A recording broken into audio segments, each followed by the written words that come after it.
Hallo zusammen. Heute geht es mal um das Thema Nasenspraysucht. Und zwar wollte ich euch in diesem Video erklären, was es damit auf sich hat, mit welchen Symptomen eine Nasenspraysucht sich äußert und wie man davon dann wieder loskommt. Zunächst mal, was ist eine Nasenspraysucht?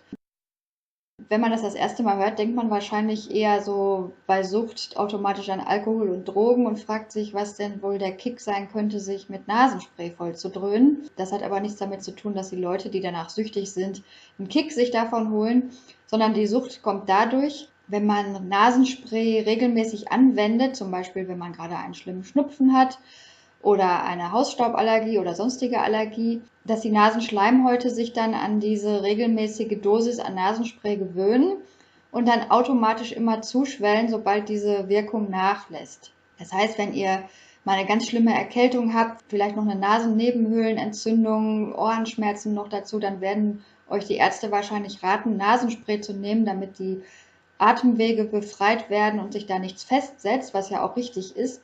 Aber da besteht dann eben die Gefahr, dass man dann, wenn man das zu lange anwendet, irgendwann dann nach diesem Nasenspray süchtig wird. Die Symptome sind dann einfach, dass die Nase immer wieder nach Benutzung von Nasenspray, manchmal dauert es nur, je nachdem, was man für ein Spray benutzt, 3-4 Stunden, manchmal hat man auch 12 Stunden Ruhe.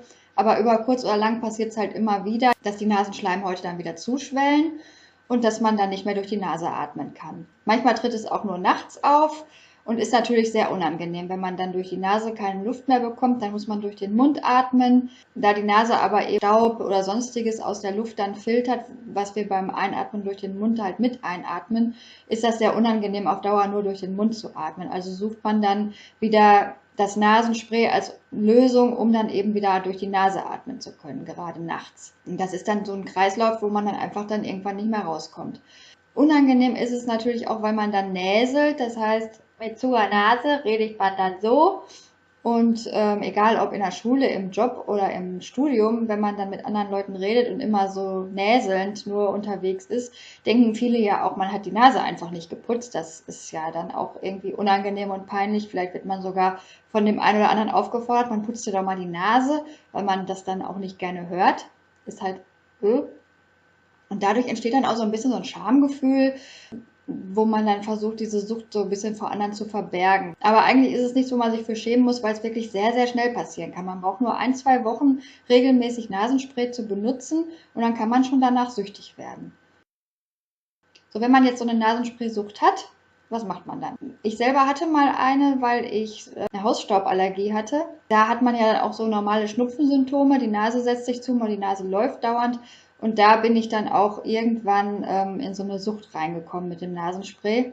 Und da mir mein Arzt aber schon vorher gesagt hatte, ich soll da das nur ganz wenig dosieren und da aufpassen, habe ich mich dann auch irgendwie geschämt, das da zuzugeben. Bis ich dann irgendwann Kinder haben wollte und mir gedacht habe, naja, das ist ja auch nicht so toll, wenn man schwanger ist und dann dauernd das Nasenspray nimmt. Da bin ich dann doch mal zu dem Arzt nochmal und habe dann eben gesagt, ja, ich komme da nicht von weg, das können wir machen. Der Arzt hat mir dann ein Cortison-Nasenspray verschrieben, also das ist dann eben auf Cortison-Basis statt auf dem normalen Zusatz, der halt die abschwellende Wirkung in Nasenspray hat. Cortison ist ja jetzt nicht unbedingt was man jetzt so zum Spaß einnehmen sollte.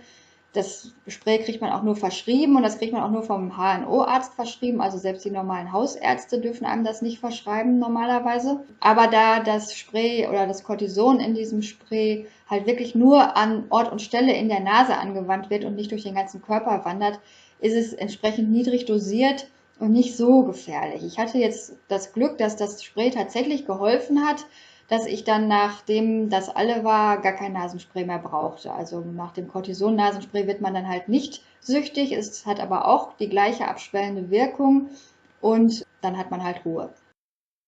Wenn man nicht zum Arzt gehen möchte und möchte seine Nasenspraysucht loswerden, dann hat man eigentlich nicht viele Alternativen. Einmal kann man, wie bei allen Süchten, einen kalten Entzug machen, das heißt das Nasenspray weglassen komplett. Was aber sehr, sehr schwer ist, weil man dann wirklich bestimmt 2-3 Tage nicht durch die Nase atmen kann, bevor sich das wieder von alleine löst. Und das ist schon echt hart. Helfen kann man sich dann, indem man zum Beispiel Meersalz-Nasensprays nimmt, die ja eine pflegende Wirkung haben und eine befeuchtende Wirkung. Allerdings helfen die nicht wirklich, dass das da groß abschwellt. Also es ist schon hart, so ein kalter Entzug. Einfacher kann man es sich machen, indem man sagt, man nimmt das Nasenspray jetzt nur noch für ein Nasenloch, dass man also nur noch ein Nasenloch immer frei hat und erstmal versucht, dass das andere komplett abschwillt, bevor man dann eben das Nasenspray ganz weglässt. Das habe ich mal probiert, hat damals aber bei mir nicht geklappt, weil bei mir immer irgendwie ein anderes Nasenloch dann zusaß. Also ich konnte es nie nur an einer Seite benutzen. Ja, also ich habe das irgendwie nicht geschafft. Dann hatte ich mir irgendwann noch ein pflegendes Nasenspray geholt. Das habe ich in der Apotheke geholt. Das soll halt befreiend, pflegend und langanhaltend sein. Ist so ein bisschen auf Mentholbasis mit Salzlösung, also auch so ein Meersalzspray. Ja, das ist aber alles nicht so wirklich, also wenn man so richtig das immer dicht zusitzen hat, bringen diese Sachen eigentlich erstmal nichts. Die kann man hinterher machen, wenn man schon ein bisschen entwöhnt ist. Was ich empfehlen kann, achtet zumindest erstmal drauf, was ihr für ein Nasenspray euch holt. Holt euch nicht das billigste, die sind nämlich meistens nicht so toll. Es gibt Nasensprays, die so eine pflegende Option auch drin haben und da ist mir damals vom HNO-Arzt empfohlen worden und das kann ich auch nur weiterempfehlen. Nasik okay, also von Nasik das Nasenspray und darauf achten, dass es wirklich das okay ist, denn es gibt auch ein normales Nasik ohne okay. Und das hat nämlich pflegende und wundheilfördernde Wirkstoffe noch mit drin. Und ich habe die Erfahrung gemacht, dass man das leichter dann absetzen kann. Auch ohne so ein Cortisonspray. Und was man auch machen kann, von Nasik gibt es auch das Kindernasenspray. Das ist sogar dann noch ein bisschen weniger intensiv von dem Wirkstoff her und da kann man dann auch so das leicht runterdosieren. So, bei dem Nasik habe ich die Erfahrung gemacht, dass das auch sehr lange anhielt. Also ich habe da meistens das nur abends dann irgendwann nur noch nehmen müssen und den ganzen Tag über Ruhe gehabt. Nur nachts hatte sich das dann halt wieder zugesetzt. Und dann irgendwann einfach versucht, es wirklich nur für ein Nasenloch noch zu benutzen. Und da ist es mir dann tatsächlich gelungen, dann irgendwann, dass ich das abends tatsächlich vergessen habe zu benutzen und es ging dann plötzlich auch so und dann war die Sucht vorbei. Also das könntet ihr auch noch probieren und natürlich könntet ihr dann noch ergänzend, wenn es jetzt nicht so einfach abzusetzen ist, wie mir das gefallen ist, so ein pflegendes Nasenspray euch noch dazu holen oder so ein Meersalz-Nasenspray und das noch zusätzlich nehmen, einfach um die Nase zu befeuchten. Und ja, wenn das nicht hilft, dann wird euch der Gang zum HNO-Arzt wohl nicht erspart bleiben, aber schämt euch nicht, da Hilfe anzunehmen, denn man wird es dann eigentlich auch schnell wieder los und dann ist Ruhe. Ja, und zur Vorbeugung kann man eigentlich nur jedem raten, wenn ihr eine dicke Erkältung habt, Nebenhöhlen zu und müsst Nasenspray nehmen, weil es vielleicht ansonsten sich alles weiter zusetzt und nicht ablaufen kann, dann würde ich euch auch empfehlen, holt euch dieses Nasik okay für Kinder und nehmt das, weil man da wirklich nicht so leicht süchtig nach wird.